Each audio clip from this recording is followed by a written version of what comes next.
Assalamualaikum warahmatullahi wabarakatuh. Perkenalkan, nama saya Dian Nur Fitri Nisyam dari kelas manajemen investasi A. Di sini saya akan mempresentasikan tentang laporan akhir dari Fitrade RTI. Tentang bab 1 yaitu tentang performa. Satu ini terdapat dua, yaitu tanggal mulai dan selesai dan juga lampiran transaksi. Di tanggal mulai dan selesai ini awal mula dilakukan menggunakan website Fitrade RTI yang dilaksanakan kurang lebih selama 7 hari. Dan itu dihentikan pada tanggal 6 Desember 2024 karena kan kinerja dari IHSG-nya itu kurang baik pada bulan ini. Lalu untuk lampiran transaksinya itu penulis sudah melakukan melalui Fitrade RTI dengan jumlah total 7 transaksi jual beli dalam periode tersebut, baik dalam tujuan investasi maupun dalam tujuan trading harian. Di sini penulis membeli sebuah BBCA, GGRM, BBNI, BMRI, dan Astra Agrolestari dan juga United Tractor. Dari rincian dari lampiran transaksi ini, transaksi selama 8 hari sudah dilakukan dan pengelompokan berdasarkan perusahaan capital gain loss yang didapatkan pada masing-masing perusahaan. Itu diperoleh hasil akhir Fitrade RTI-nya mendapatkan profit minus 0,035%. Dari persentase ini didapatkan melalui berbagai transaksi saham sebagaimana tampilan di bawah ini, yaitu BBNI capital loss gain-nya itu minus 21.000, persentasenya 0,21%, itu minus. Lalu untuk BMRI-nya minus 55.000, persentasenya minus 0,80%. Untuk Astra Agrolestari-nya profit 22.500 dan persentasenya 0,40%. Jadi total capital gain loss-nya itu minus 13.500. Untuk persentase profit loss-nya minus 0,0135%. Untuk satu awalnya 100 juta dan terakhir atau akhirnya itu menjadi 38.120.500. Bab 2 tentang analisis. Untuk analisis fundamentalnya merupakan pendekatan atau strategi yang diterapkan pendekatan menganalisis dan investasi saham atau investasi di pasar modal dan rencana investasi atau trading suatu saham atau sektor keuangan lainnya.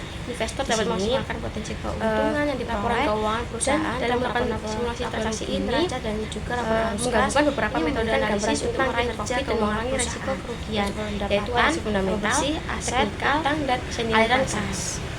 Untuk analisis itu pada BBNI. BNI merupakan salah satu bank milik negara BUMN yang menjadi bank komersial pertama yang didirikan oleh pemerintah Indonesia pasca kemerdekaan.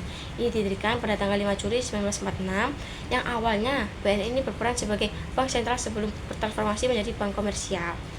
Jadi BNI memiliki sejumlah anak perusahaan di sektor keuangannya seperti asuransi dan pembiayaan. BBNI memainkan peran krusial dalam mendorong pembangunan ekonomi Indonesia dan memiliki pengaruh yang signifikan di tengah masyarakat. Lalu rasio biaya kredit COC itu diproyeksikan menurun menjadi 149 bps. Lalu laba bersih BNI diperkirakan meningkat sebesar 19,2% menjadi 21,8 triliun pada tahun 2023 ini. Selanjutnya, kredit UMKM mengalami penurunan yang cukup besar, sementara kredit korporasi menunjukkan pertumbuhan dengan kontribusi 51,2% terhadap total portofolio. Selanjutnya, BBNI tergolong saham blue chip yang masuk ke dalam indeks IDX 30. Untuk BMRI, itu merupakan bank mandiri, salah satu bank milik negara terbesar di Indonesia yang beroperasi di sektor perbankan dan jasa keuangan. Jadi BMRI ini menjadi saham favorit di kalangan investor lokal maupun internasional karena fundamental perusahaan yang kuat sehingga kita bisa memilih sebagai instrumen investasi. Untuk yang pertama itu kapitalisasi pasar saham ini sangat besar, menempati posisi ketiga di IHSG. Selanjutnya saham perbankan yang tercatat di BEI menyumbang 33% dari total kapitalisasi pasar modal di Indonesia.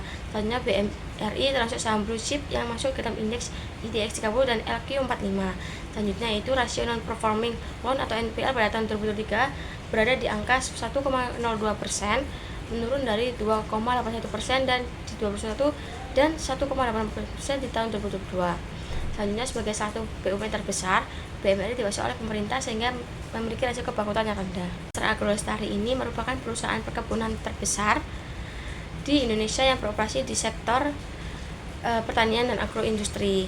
Ini berfokus pada budidaya kelapa sawit dan juga pengolahan dan distribusi produk yang terkait.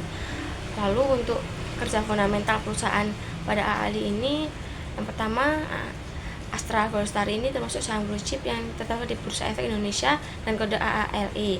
Yang kedua, kapitalisasi pasar saham ini cukup besar, menempatkan sebagai salah satu pemain utama di sektor perkebunan. Ketiga yaitu luas lahan yang dikelola Astra Goldstar mencapai sekitar 297.604 hektar, itu terdistribusikan di Pulau Sumatera, Kalimantan, dan Sulawesi.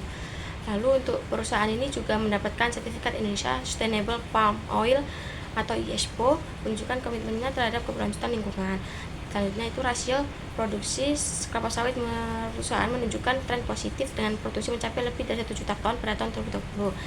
Terakhir yaitu perusahaan juga menghadapi tantangan dalam meningkatkan produktivitas dan diversifikasi usaha, termasuk mengembangkan industri hilir seperti pengolahan minyak sawit. Yaitu analisis teknikal.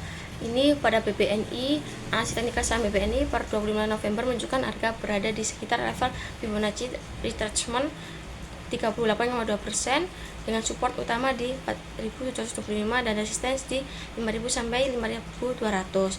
Lalu untuk Astra Goldstar tersendiri itu pada grafik yang disajikan pada saham AALI per 23 November, analisis teknikal menunjukkan bahwa harga saham saat ini berada di sekitar level Fibonacci retracement 38,2% yang sering dianggap sebagai area potensial untuk mengembalikan penurunan sebelumnya, menurunkan kondisi dari level tertinggi sekitar 6.000 hingga ke area 4.725.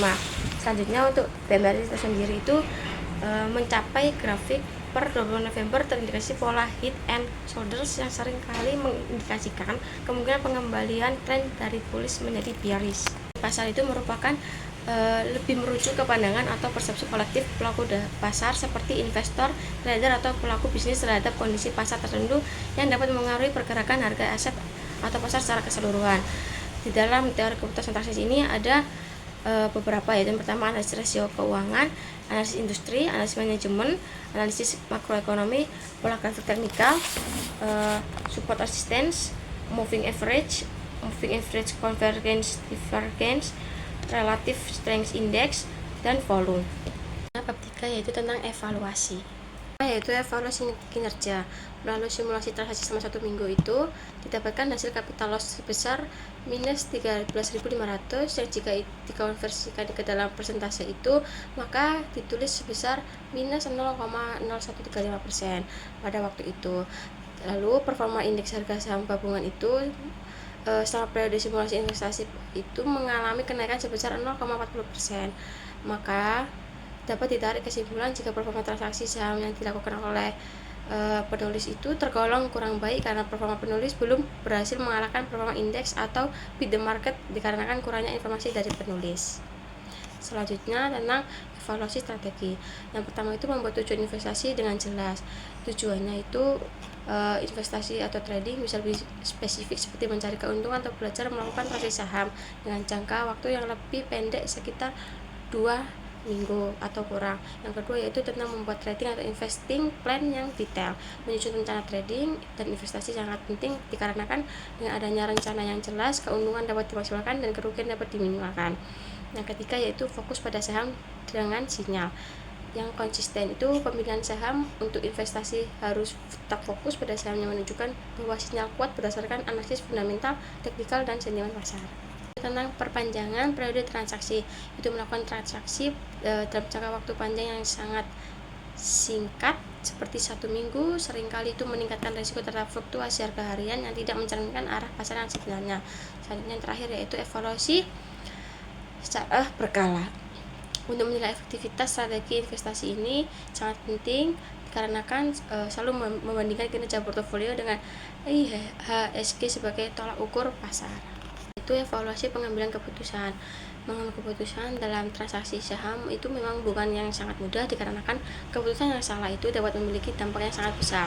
Di bawah ini merupakan beberapa evaluasi yang didapatkan selama melakukan simulasi transaksi di Fitrate RTI ini. Yang pertama yaitu melakukan transaksi dengan tenang dan rasional.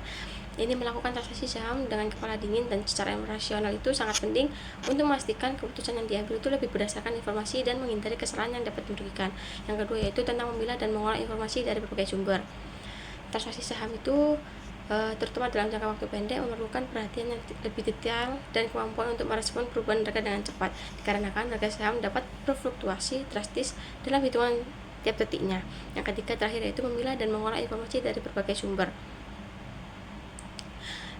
Di dalam pengambilan keputusan itu tidak boleh hanya bergantung pada informasi dari satu sumber saja.